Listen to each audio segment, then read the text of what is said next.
বাংলাদেশে ডক্টর মোহাম্মদ ইউনূসের চীন সফর নিয়ে যতটা আলোচনা হচ্ছে তার চেয়ে কয়েক গুণ বেশি আলোচনা হচ্ছে ভারতে।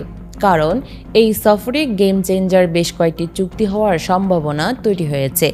চীনের পাঠানো বিশেষ বিমানে করে ডক্টর ইউনূস চীন সফর করবেন এবং চীনের প্রেসিডেন্ট শি জিনপিংয়ের সাথে বৈঠক করবেন।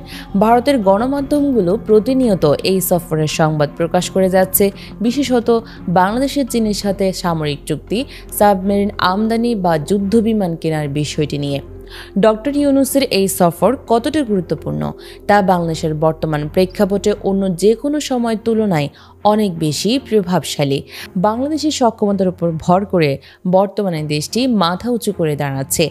কূটনৈতিক বিশ্লেষকরা বলছেন এটি কোনো সাধারণ রাষ্ট্রীয় সফর নয়, বরং এটি হতে যাচ্ছে বাংলাদেশের সামরিক, কূটনৈতিক ও অর্থনৈতিক অগ্রগতির একটি গেম চেঞ্জার।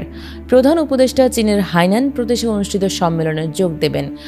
সম্মেলন শেষে 28 মার্চ বেইজিংয়ে শি জিনপিংয়ের সাথে দ্বিপক্ষীয় বৈঠক করবেন। এই বৈঠককে ঘিরে দক্ষিণ এশিয়া জুড়ে চলছে নানা জল্পনা কল্পনা। সূত্র বলছে, প্রধান উপদেষ্টার সফরে চীনের সাথে বেশ কয়েকটি সমঝোতা চুক্তি হতে পারে। তিস্তা মহাপরিকল্পনা বাস্তবায়নে চীনের সহায়তার পাশাপাশি সামরিক ও আঞ্চলিক কৌশলগত বিষয় নিয়েও চীন বাংলাদেশের মধ্যে বেশ কিছু চুক্তি হতে পারে। বাংলাদেশ বিমান বাহিনীর প্রধান air chief marshal Hasan Mahmud খানের চীন সফরের পর আলোচনায় আসে চীন থেকে সর্বাধুনিক যুদ্ধবিমান কেনার বিষয়টি। সামরিক বিশ্লেষকরা বলছেন, প্রধান উপদেষ্টা চীন সফরই এই বিষয়ে সুরাহা হবে।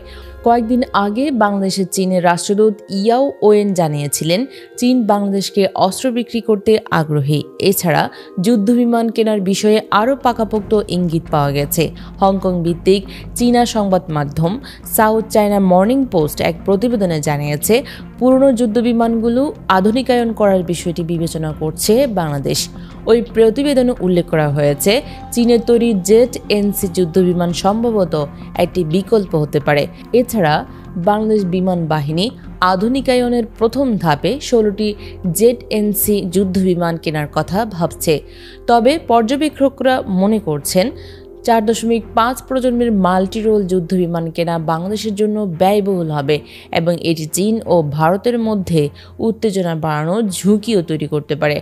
বাংলাদেশ বিমান বাহিনীর প্রধান সাংবাদিকদের বলেছিলেন, মাল্টি রোল কম্ব্যাট এয়ারক্রাফট ও অ্যাটাক হেলিকপ্টার সংগ্রহের জন্য জোর প্রচেষ্টা চালানো হচ্ছে। গেল কয়েকদিন আগে ভারতের টাইমস নাও এক প্রতিবেদনে বলেছে, যদি ডক্টর ইউনূসের এই চীন সফর সফল হয় তবে বাংলাদেশে চীনের সামরিক উপস্থিতি বাড়তে পারে। এছাড়া সমরাষ্ট্র শক্তিশালী করার বিষয়টিও আলোচিত হয়েছে। যদি বাংলাদেশ চীন থেকে চতুর্থ প্রজন্মের যুদ্ধবিমান কেনে তবে ভারতের পর দ্বিতীয় প্রতিবেশী হিসেবে এই প্রজন্মের যুদ্ধবিমানের মালিক হবে বাংলাদেশ। তবে এসব বিষয় স্পষ্ট হয়ে যাবে ডক্টর ইউনূসের চীন সফরের পর। প্রিয় দর্শক, আপনার মূল্যবান মন্তব্য জানতে চাই। আমরা ভারতের আগ্রাসন প্রতিরোধে কী করা উচিত বলে মনে করেন তা শেয়ার করুন।